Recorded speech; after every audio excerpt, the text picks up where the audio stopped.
Hello friends, welcome to my YouTube channel. आज मैं आपलोक जनाब विचार पीएम किसान सम्मान निधि जी 17 नং किस्ती সেই 17 नং किस्ती केতিয়া मुकली कर दिया हब সেয়েহে সবিশেষ তথ্যটো জানিবৰ কাৰণে আপোনালোকে সম্পূৰ্ণ ভিডিঅ'টো চাওক। তেতিয়াহে আপোনালোকে সম্পূৰ্ণ তথ্যটো বুজি পাব আৰু সম্পূৰ্ণ তথ্যটো আপোনালোকে পাব।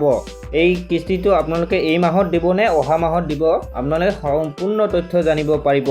সেয়েহে আপোনালোকে সম্পূৰ্ণ ভিডিঅ'টো চাব, তেতিয়াহে বুজি পাব।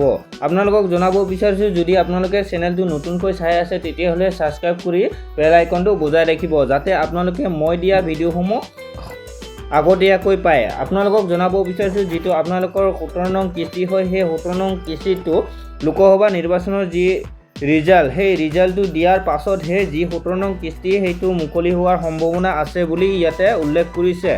হাজাৰ হাজাৰ কৃষকে 17 নং কিস্তিটোৰ অপেক্ষাত আছে। বৰ্তমান জনাব বিচাৰিছোঁ, যিটো 16 নং কিস্তি হয়, সেই কিস্তিটো ফেব্ৰুৱাৰী মাহত মুকলি কৰি দিছিল। এতিয়া খবৰ অনুযায়ী অহা 4 জুনত লোকসভা নিৰ্বাচনৰ ফলাফল ঘোষণা হোৱাৰ পিছতে প্ৰধানমন্ত্ৰী কিষাণ আঁচনি 17 নং কিস্তি মুকলি কৰাৰ সম্ভাৱনা আছে বুলি ইয়াতে উল্লেখ কৰিছে। জনাব বিচাৰিছোঁ, যি আপোনালোকৰ 2000 টকাকৈ পায়, সেই 2000 টকাটো পোৱাৰ কাৰণে আপোনালোকৰ যি EKYC, সেই EKYCটো আপোনালোকে কৰি ল'ব লাগিব। তেতিয়াহে আপোনালোকৰ যি প্ৰাপ্য ধন সেইটো আপোনালোকে পাব।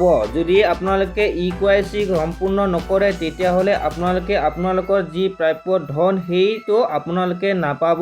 সেয়েহে আপোনালোকে অতি সোনকালে আপোনালোকৰ EKYC কৰি লওক। যদি আপুনি নাজানে, তেতিয়াহ'লে আপুনি যিকোনো এটা CSC চেণ্টাৰত গৈ আপোনালোকৰ যি EKYC, সেই EKYCটো আপোনালোকে কৰাই ল'ব। তেতিয়াহে আপোনালোকৰ যি প্ৰাপ্য ধন সেইটো আপোনালোকে পাব। আপোনালোকে নিশ্চিত থাকক, এই ইলেকশ্যনৰ যিটো ৰিজাল্ট হয়, ৰিজাল্ট পোৱাৰ কিছু দিনৰ পাছতেই আপোনালোকৰ যি PM কিষাণ সম্মান নিধিৰ 17 নং কিস্তি, সেই কিস্তিটো মুকলি কৰি দিব।